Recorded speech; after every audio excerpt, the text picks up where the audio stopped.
Hello, this is your boy Bill Eshkavava, and I'm back with another Hearthstone Journey to Un'Goro set review. I'm reviewing the cards.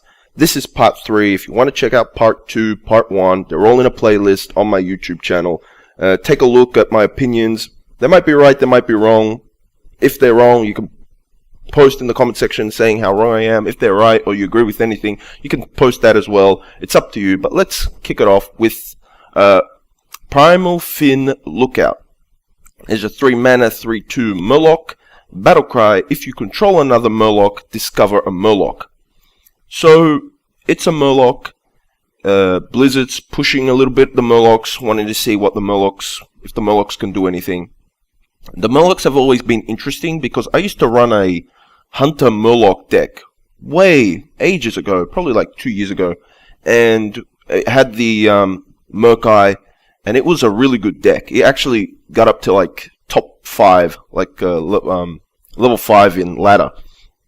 So it was a really good deck as a Hunter Murloc. Now this is a neutral Murloc, works for everyone, but you're probably going to want to play this in Shaman, since Shaman's getting a card that's Murloc related. But it's a pretty good card. I mean, it's a 3-mana 3/2, which isn't bad for a Murloc, because Murlocs usually are really understated. This one's a bit understated for a 3-drop, but not horribly understated. And you're going to have another Murloc out, since Murlocs are really cheap. And you're going to discover another Murloc, which is good for your Murloc synergy. So if Murlocs are a thing, this is a thing. If Murlocs aren't a thing, this is probably dead in the water. But it's really too early to tell. I'm going to try and make a Murloc deck, since I'm kind of fond of the little guys. But I'm not sure how good it's going to be, since Jade's walking around, there's Pirates walking around. But it's not a bad card, it's not a super horrible card, because you get to discover a Murloc, and that's what you want, because you're always running out of cards when you're playing Murloc. Next, we have the quest card for the Shamans. It is Unite the Murlocs. This is what I was talking about. It's a Murloc card, and the quest is summon 10 Murlocs, and you get Mega Finn. So summoning 10 Murlocs isn't incredibly hard, since Murlocs are small, they're cheap. You're getting another Murloc that can get Murlocs discovered, which was the previous card. But what is Mega Finn? Well, Mega Finn is this big boy. He is also a Murloc. He's a 5/8/8 Murloc, so super huge stats, 5/8/8 Murloc.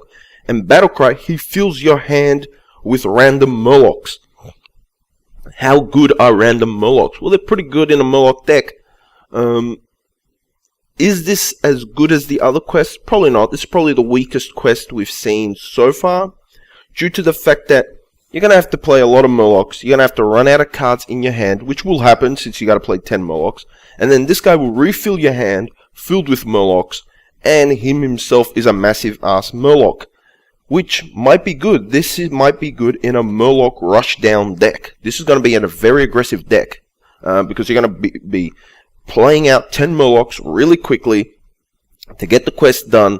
You're going to try to empty your hand, because why not? Just empty your hand, get 0 cards in your hand, play your 10 Murlocs, get Mega Finn, play Mega Finn. Mega Finn refills your hand with 10 Murlocs again, and then you go for the assault. This is going to be a face rushdown deck, probably played with some heavy spells that will deal damage straight to the face. I think this is how this deck will work. I think it's a Murloc rushdown deck, because there's no point in holding Murlocs in your hand, because you want to play the 10 Murlocs quickly. You're going to keep going face, maybe doing a few trades if you can, but mostly going face. Once the hand's empty, and you've reached the 10, you get Mega Finn, you play Mega Finn down. He's a 5-mana 8/8, huge body, cheap minion for 5 mana. He's also a Murloc, so he'll get buffed by other Murlocs.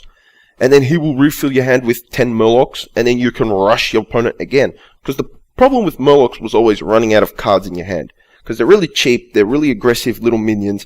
You play them all, you run out of cards, you run out of stuff to play basically, and then you're up to the mercy of your opponent, like if he can kill you or not.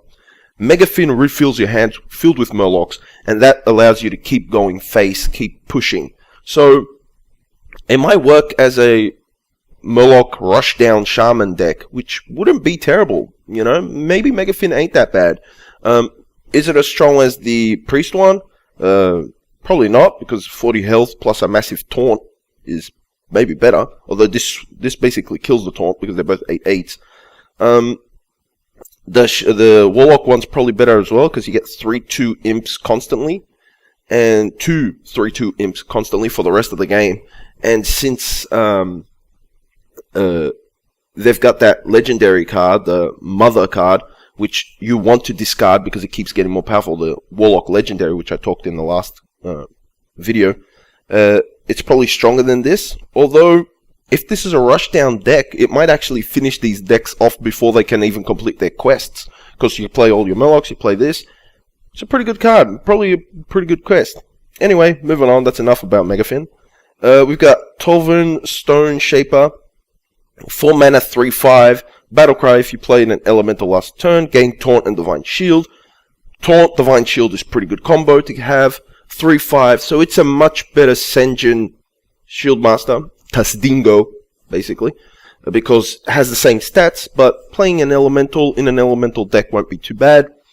There's cheap elementals, there's elementals on 3, there's the perfect Tar, the Tar elemental, which is a 1/5 on your turn, 3/5 taunt on your opponent's turn. I've talked about it in the first video. You play that on turn 3, you play this on turn 4, it's a Divine Shield taunt, really defensive deck, and it's not a terrible card. It's really not a terrible card, because you've got that perfect 3-drop, then you got this perfect 4-drop with Divine Shield taunt. Moving on, Murloc again, Paladin Murloc, 2 mana, 2/2, Hydrologist, Battlecry, discover a secret. Now, the problem with this is that secrets are terrible right now. Paladin secrets are bad, because you can't play Avenge. In Wild, this is probably alright, because you can get Avenge, you can get cards like that. Unless they show Paladin secrets, we haven't seen any Paladin secrets, but if they do show Paladin secrets, and the Paladin secrets are good, this card gets a bump. If you get a lot of Murlocs, which are, I guess you would say, Paladin Murlocs, or basic Murlocs that can go into a Paladin Murloc deck, that's alright as well. It's Battlecry, so it's not good with Finja, since Finja would draw him from your deck, thus you don't get the Battlecry. So, I don't know, it's a pretty weak card, unless they print a good secret. If they print a good secret, then it's pretty good. It's not that bad, because you might get the Kodo secret, which just came out in main streets of Gadgetan. That's not a bad card to get, but overall, I don't see it seeing much play. Next, we have Mimic Pod. This is a rogue card, 3 mana card. Draw a card, then add a copy of it to your hand. So basically, you get 2 copies of the card. This is basically a smaller Thistle's Tea. Thistle's Tea did not see much play, or any play. That was a 6 mana, draw a card, get 2 of them.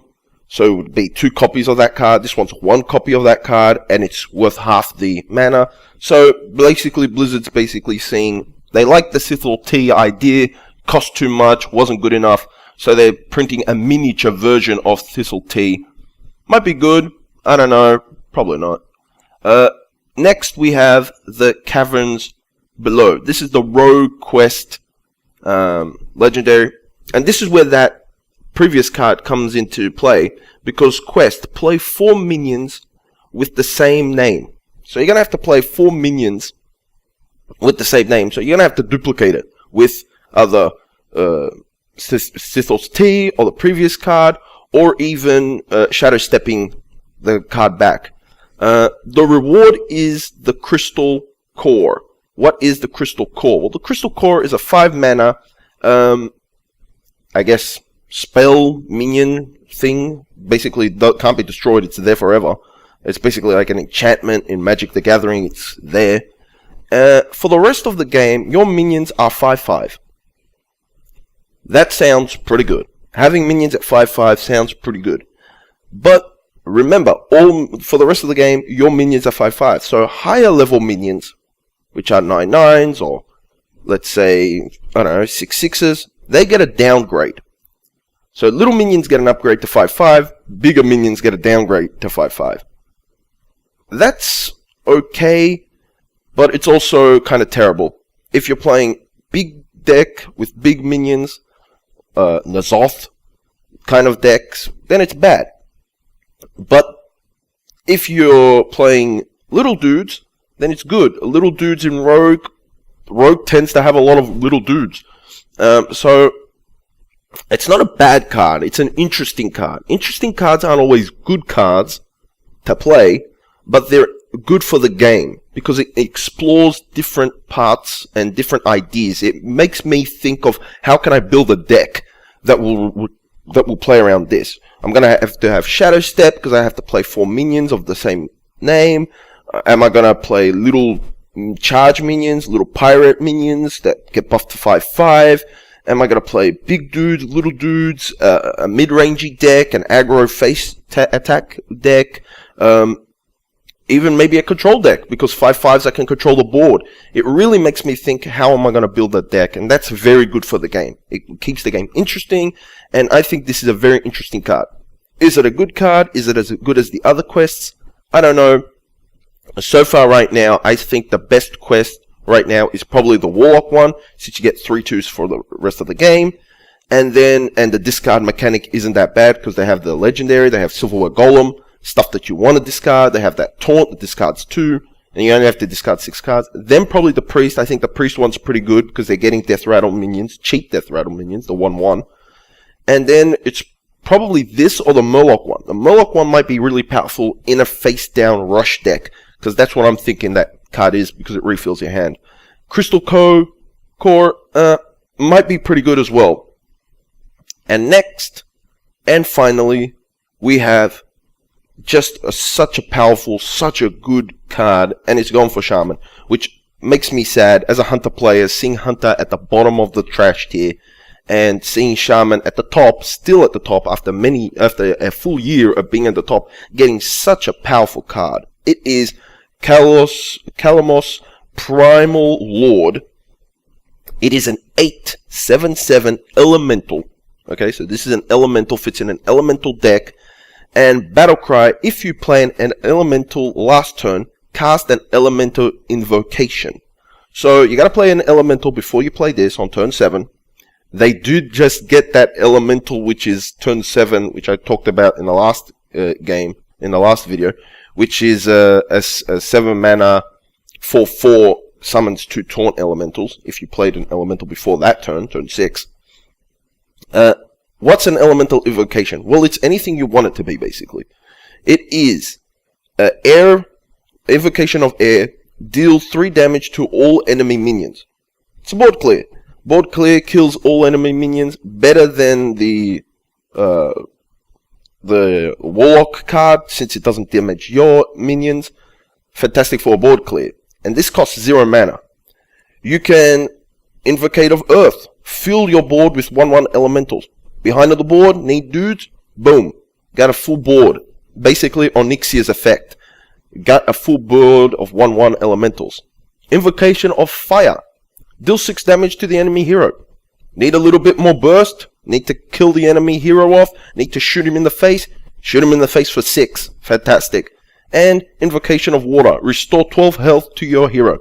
Almost dead. Need to protect you. Hey, heal yourself for 12. Fantastic card. This card basically does a bit of everything. Does a bit of heal, does a bit of face damage, fills up your board, or works as a board clear. Does a bit of everything. It's a fantastic card. There is no doubt that this is a fantastic card. If elementals take off, this card's in every Shaman deck that runs elementals, because it's so flexible. It is so flexible, and the funny thing is, you get to pick what you want. I thought that this was like a discovery mechanic. You pick one of 3. No, you get to pick what you want. So if you need a board clear, he's a board clear. You need face damage, he does face damage. You need a heal, he heals. You want your board to be filled with 1/1s because you need board presence, he fills your board. He does everything. And he doesn't have that much of a downside, because he's an 8 mana 7/7, good body. 8 mana 7/7 with a board clear is unbelievable. 8 mana 7/7 and a heal is pretty good. A 12 heal is pretty good. And his only downside is you have to play an elemental before you play him. Not too bad, since they've got a 7-drop elemental. They've got the 7 mana 4/4 elemental, which will summon taunts, which will protect you. Then you play this guy, and this guy can board clear your opponent, can heal you, can face damage him if you're looking for that, 6 more damage. straight away. Fantastic card. Fantastic card. Anyone who looks at this card and says this card isn't good is dreaming. This is a fantastic card. The only problem with it is if elementals take off. If elementals take off, this is in every Shaman elemental deck 100%. If elementals don't take off, then it's a problem. It is an 8 mana 7/7, has the battle cry. Hunters do have the 7 mana 9/9 dinosaur, which can kill this guy when you play it because it attacks straight away. So he might just die straight away if hunters become a thing. If hunters aren't a thing or other things aren't a thing, that this thing's everywhere. It's a very good card. And it almost makes me think if there's a possibility of having a Jade Elemental deck, fusing the two powerful decks into one, and not losing one or the other, because you don't want one mechanic to kill the other mechanic. But I'm thinking there's almost a way to fuse them together, since you're losing Tunnel Trog, you're losing Totem Golem, and there's cheap elemental cards that you can play to the early game. Then you hit them with the Jades, start growing a bit of Jades. You lose Bran, so you got a spot there for Bran, and then you hit them with elementals, and then you've got this guy and Eye of Blackpaw. You're summoning big Jade, you're summoning these elementals. Might be a bit too slow, might be perfect. This guy's a board clear if you need it. It's a fantastic card. A little bit of a shame that it's going to Shaman. I love Shaman. There's no problem with Shaman. Shaman's really strong. It's still really strong. It's the best class right now with Jade. It was the best one in One Night in Karazhan. It was the best one in Whispers of the Old Gods. So it's still there. It's top. It's better than Pirate Warrior.